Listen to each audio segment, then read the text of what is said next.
안녕하세요. 다들 좋은 하루 보내고 계신가요? 자, 어제 영상에서는 마켓의 풀백이 크게 올 가능성이 높은 이유와 반드시 눈여겨봐야 하는 수치를 나누었었는데요. 설사 마켓의 풀백이 어느 정도 온다고 해도 올해 말에는 주식시장이 지금보다 올라 있을 거라고 생각을 합니다.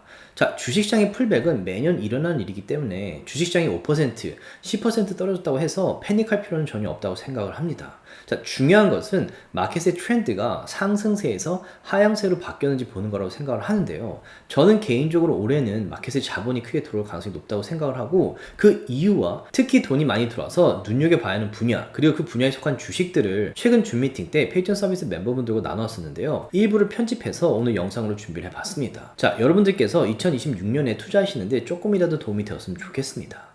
그리고 전문가분들께서 2026년에 크게 오를 가능성이 높다고 생각되는 30개의 주식을 요약해서 테이블을 만들었는데요. 이 리스트에 관심 있으신 분들께서는 아래 디스크립션에 2026년 AI 30개 주식 리스트 링크를 클릭하셔서 받아가시기 바라겠습니다. 그리고 지금처럼 변동이 심한 마켓에 함께 투자하고 싶으신 분들께서는 아래 디스크립션에 페이턴 서비스 링크를 클릭하셔서 줌 미팅 때 얼굴 뵙고 인사드렸으면 좋겠습니다. CPI랑 PPI랑 CPE라는 그 세 개의 수치가 있는데, 인플레이션을 측정하는 데 있어서 이게 중요한 이유는 역시나 미연준이 이걸 보면서 이제 금리 결정을 하기 때문에 중요한데, 일단 인플레이션이 CPI 수치가 여기 보시듯이 2.6%가 나왔어요. 전문가들이 생각했던 것보다 낮게 나왔죠. 그리고 3% 밑에, 그 2%대를 지금 유지를 하고 있죠. 사람들이 지금 트럼프가 예전에 관세 정책을 하고 이걸 적용하고 나서 이게 시간이 어느 정도 지난 다음에 사실 우리 실생활에 적용되는 수치도 나타나는데, 그렇기 때문에 인플레이션 수치가 올라가지 않을까라는 걱정을 하고 있었는데, 이번에 수치 발표가 생각보다 낮게 나왔어요. 그리고 여기도 보시면 수치가 뭐 오르락내리락 하지만 또 다시 내리는 추세로 바뀌고 있고, 그래서 일단 CPI 수치는 많은 분들이 걱정했던 것보다 낮게 나왔고, 그 다음에 이제 PPI 수치도 나왔죠. 근데 PPI 수치도 그 전문가들의 전망보다 낮게 나왔고 생각보다 낮게 나왔어요. 그러니까 많은 분들이 걱정했던 그 인플레이션이 오르기보다는 오히려 지금 안정이 되고 있는 패턴을 보이고 있는 거죠. 그래서 일단은 크게 걱정했던 인플레이션에 대해서 그때 셧다운 이후로 인플레이션 수치가 어떻게 될지 많은 분들이 되게 궁금했었는데, 여전히 낮은 수치를 일단 유지를 하고 있어요. 그래서 미연준이 금리를 결정하는 데 있어서 두 가지가 중요하죠. 인플레이션과 레이버 마켓이에요. 인플레이션이 높아지면 그걸 잡아야 되고, 레이버 마켓, 사람들이 해고를 당하고 이제 잡이 없으면 그게 너무 심해지면 또 미연준이 금리를 조정을 해서 그걸 좀 잡아야 되거든요. 근데 매주 발표되는 해고 그 수치들이 있어요. 근데 그 수치가 생각보다 낮게 나왔어요. 그래서 많은 분들이 지금 인플레이션이 올라가고 지금 경기가 좋지 않아서 해고율이 많이 일어날 것이다, 그래서 레이버 마켓이 좋지 않다라는 그런 생각을 하고 있었는데, 이번 주에 발표된 수치가 생각보다 좋아서 이 보시면 해고율이 상당히 떨어지고 있죠. 그래서 어떤 지금 상황이냐면, 일단은 인플레이션이 안정이 되고 있고 레이버 마켓이 만약에 좋지 않게 발표가 됐다면 미연준이 금리를 내릴 가능성이 훨씬 높아지는 거예요. 근데 레이버 마켓이 생각보다 좋게 나왔죠. 이 발표 이후에 무슨 일이 일어났냐면 10년 만기 국채 이자율이 올라가고 있어요. 근데 간단히 말씀드리자면 이게 뭐냐면, 지금 인플레이션도 잡혀가고 있고 레이버 마켓도 생각보다 탄탄하기 때문에 마켓이 잘 버티고 있다고 사람들이 판단을 하는 거예요. 마켓이 만약에 불안하면 사람들이 주식 투자를 했을 때 주식이 크게 떨어질 수 있기 때문에 국채에 돈을 많이 박아놔요. 그래서 10년 만기 국채 같은 데다가 많이 돈을 박아두면 국채 가격이 올라가지만 이자율이 떨어지죠. 근데 지금 이 발표 이후에 10year treasury yield가 올라갔어요. 이게 뭐냐면, 사람들이 지금 이 수치들을 보고 생각보다 마켓이 안정적이다라고 판단해서 10년 만기 국채에 돈을 이렇게 박아두는 것보다는 주식 시장에 투자하는 게 오히려 더 수익이 많이 날 거다라고 판단했기 때문에 지금 10년 만기 국채에서 빼고 이제 주식 시장에 돈이 들어올 가능성이 높아지고 있는 거예요. 그래서 주식 시장이 어쩌면 올라갈 가능성이 더 높아지고 있다는 지표죠. 그리고 또 하나 이제 제가 눈여겨보는 게, 이제 2, 3년 전부터 줌 미팅 할 때부터 제가 항상 눈여겨봤던 건데, 10년 만기 국채에서 2년 만기 국채율을 뺀 게 있어요. 그래서 뉴스에서 이제 소위 사람들이 뭐 inverted yield curve 이런 얘기를 하는데, 보통 마켓에서는 10년 만기 국채 이자율에서 2년 만기 국채율을 빼면 이게 플러스가 돼야 돼요. 근데 이게 마이너스가 되면 거꾸로 됐다고 해서 inverted yield curve라고 하면서 마켓이 불안하다라는 그런 사인을 보내는 거거든요. 그래서 뉴스에 온통 뭐 inverted yield curve, 리세션 얘기가 나와요. 근데 그게 중요한 게 아니고 이게 인버티드가 되고 나서 다시 이 0을 찍고 나서 오르고 난 다음에 리세션이 지금까지는 항상 왔었어요. 그래서 이 지점 때부터 제가 좀 조심히 보고 있다라고 말씀드렸는데 이 이후로 지금 1년이 지났거든요. 근데 보통 리세션이나 큰 풀백이 오기 전에는 마켓이 상당히 많이 올라가요. 사람들이 마켓에 대해서 긍정적이고 걱정이 없고 마켓이 계속 오르니까 내가 있던 돈도 다 투자해서 계속 수익을 내자라는 그런 심리가 생기는 시기가 거의 왔었어요, 지금까지. 그걸 멜탑이라고 하는데 그런 시기가 오고 난 다음에 이제 마켓에 무슨 일이 일어나서 주식들이 떨어지기 시작하면 더 이상 마켓을 반등시킬 돈이 없는 거예요. 주식시장에 돈이 다 들어와 있기 때문에. 그래서 항상 마켓이 좋을 때 아무도 예상하지 못했을 때 마켓 크래시가 오는 거죠. 근데 지금 마켓에 돈이 상당히 많이 들어올 만한 뉴스들이 너무 많이 발표가 되고 있어요. 그리고 이게 이제 AAII 서베이인데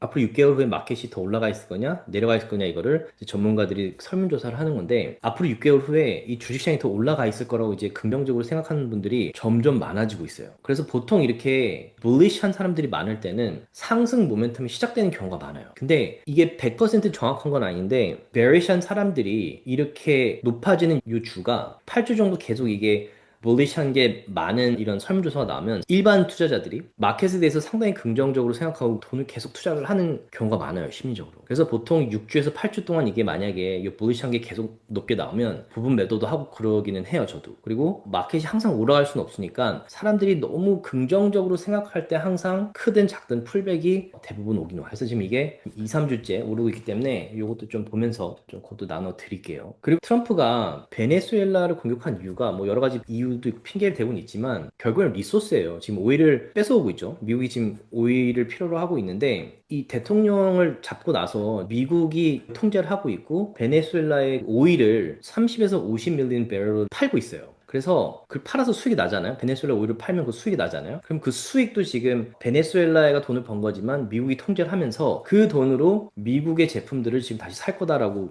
발표를 했죠, 트럼프가. 이 오일이 왜 중요하냐면 여러 가지가 있는데 오일이 두 가지가 있는데 뭐 우리가 주유하는 그런 오일이 있고 그다음에 좀 더 헤비한 오일이 있어요. 근데 미국이 정유하는 그런 공장들은 주유소에 넣는 그런 기름이 아니라 되게 헤비한 오일을 가지고 돌려야 훨씬 효율적으로 그 프로덕트를 낼 수가 있어요. 근데 미국하고 베네수엘라가 어떤 정치적인 이유로 이 베네수엘라의 그 헤비 오일을 가장 많이 들고 있는 게 베네수엘라인데 베네수엘라의 오일을 쓰지 못하게 지금 정치적으로 어떤 제약이 있었어요. 그래서 트럼프가 그걸 깨버리니까 이 대통령을 잡아오면서 그걸 깨버리고 베네수엘라에 있는 오일을 팔고 그걸 미국도 쓰면서 결국 그 기름값을 안정시킬 가능성이 높고 오일의 공급이 많아지면 오일이 들어가는 제품들의 가격들도 낮아질 가능성이 높아요. 그래서 기름값도 좀 안정이 되고 인플레이션이 잡힐 가능성도 있어요. 그래서 그것도 조금 더 지켜봐야겠지만 지금 베네수엘라도 그렇고 지금 그린랜드도 결국에는 그 리소스들 때문에 차지를 한다 뭐 이런 얘기가 있는데 그것도 좀 지켜보긴 해야 될 것 같아요. 그리고 디펜스 버짓이 원래는 1 trillion 정도 됐었어요. 보시면 900 billion인데 이거를 600 billion 이상을 늘리면서 이 디펜스 섹터에 돈을 많이 투자를 하고 있죠. 그래서 이 분야에도 600조 원 이상의 돈이 들어오고 있다는 뜻이에요. 그렇기 때문에 이 분야에 있는 주식들도 지금 제 생각에는 만약에 트레이드를 하시는 분이시라면 상당히 눈여겨볼 만한 주식 분야라고 생각하고 2027년까지 이 버짓이 1.5 trillion이기 때문에 그때까지는 이 분야의 주식들이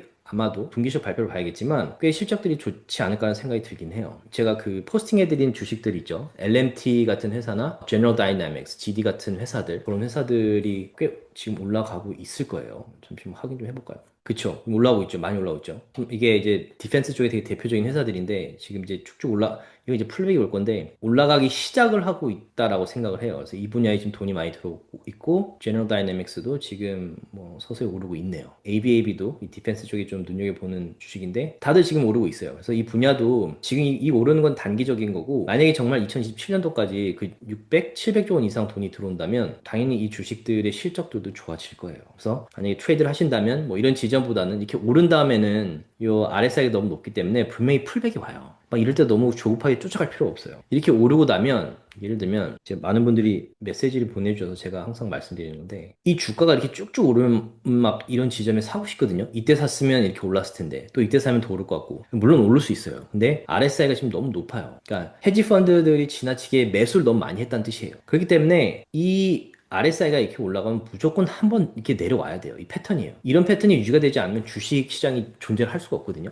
그래서 지금 이렇게 올라서 이제 이런 주식에 만약에 관심을 갖고 계신다면 이게 높은 지점에 사기보다는 이게 분명히 풀백이 요게 떨어지면서 9SMA나 좀 크게 오면 20SMA 이런 지점까지 떨어져요. 어느 지점에서 만날지 모르겠지만 좀 더 올라가다가 떨어질 수 있겠지만 이런 지점에서 만나기 때문에 저라면 이런 지점에서 만나는 강한 지지선에서 이렇게 좀 매수 생각을 할 것 같아요. 그래서 주식이 너무 오른다고 이렇게 무작정 체이스해서 높은 가격에 사지는 마시기를 바랍니다. 자, 그리고 부동산의 MBS, Mortgage Backed Security들을 200 billion어치를 사라고 지금 뉴스가 나왔죠. 이게 지금 뭐냐면 트럼프가 이 200 billion이나 되는 이 Mortgage Backed Security, 그러니까 MBS를 사게 되면 이 본드를 사면 가격이 올라오고 이자율이 떨어져요. 그럼 그 얘기는 트럼프가 이렇게 그 MBS들을 많이 사게 되면 mortgage rate이 떨어질 가능성이 높아지는 거예요. 그래서 지금 이미 이 소식 이후에 지금 mortgage interest rate이 2022년 이후 가장 많이 내렸다고 했죠, 지금. 이미 일어나고 있어요. 그래서 이게 떨어질 경우에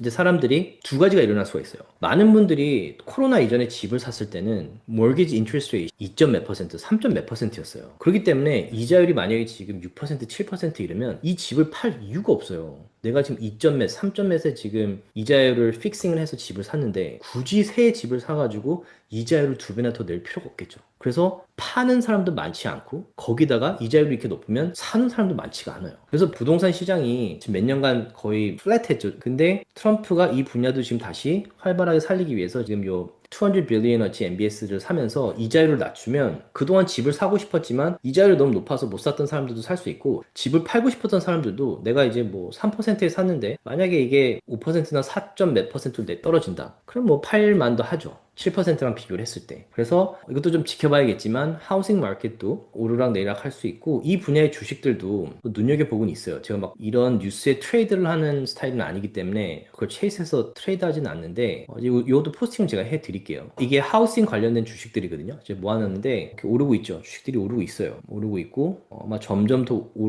올라갈 가능성이 있어요. 그래서 만약에 트레이드를 하시는 분들은 디펜스 분야랑 이 하우싱 분야도 볼만한데 역시나 이렇게 오르고 나면 이 주식은 이 9SM이랑 반드시 만나요. 반드시. 그래서 다시 오르더라도 9SM이랑 만나서 반등을 하지 이대로 쭉 올라가지 않아요. 주식들은. 그래서 주식이 이렇게 막 오른다고 해서 조급하게 이런 지점을 살 필요가 없고 이게 강한 지지선까지 보통 9SM인데 이럴 때 이 지점과 만났을 때 이 모멘텀이 아직도 상승 모멘텀이 살아있다면 반등할 가능성이 높아지는 거예요. 그래서 그런 것도 좀 보시면 이제 트레이드 하실 때 도움이 되실 거예요. 그래서 주식시장이 저는 올해도 돈이 많이 들어올 거라고 생각을 해요. 리세션이 오기에는 지금 돈이 들어올 트리거들이 너무 많기 때문에 풀백은 분명히 올 수 있거든요. 1년에 한 두 번 정도는 큰 풀백이 오기 때문에 풀백이 와줬으면 좋겠는데 풀백이 오더라도 리세션으로 가기에는 아직은 그런 환경은 아닌 것 같아요. 제 생각에는. 그런데 제가 항상 말씀드리지만 지금 가장 걱정되는 거는 마진이에요. 마진이 너무 높아요. 마진이 또 올라갔어요. 사실 1 트릴리언을 넘었던 적도 없는데 지금 1.2 트릴리언이 넘어가고 있어요. 마켓이 계속 좋고 지금 돈이 계속 들어오기 때문에 사람들이 헤지 펀드들도 당연히 이런 걸 알겠죠. 주식시장이 더 올라갈 가능성이 높고 그렇다면 돈을 빌려서 빨리 이 상승 트렌드에 타가지고 돈을 빌려서라도 그 수익을 더 내자라는 생각으로 마진을 계속 빌리고 있는 거예요. 근데 문제는 이 마진이 계속 올라가다 보면 풀백이 왔을 때 훨씬 큰 풀백이 올 수밖에 없어요. 그래서 제가 지금 아직도 현금을 두고 있는 이유는 상승세가 보이긴 하지만 현금을 아직 두고 있는 이유는 이 마진 때문이에요. 이게 빨리 마진 콜이 걸려서 이게 좀 풀어져야 돼요. 사실 지금 다른 뉴스는 다 제치고 가장 걱정이 되고 좀 신경 쓰이는 부분이에요. 그래서 그것도 제가 항상 포스팅을 해드리고 좀 나눠드릴게요.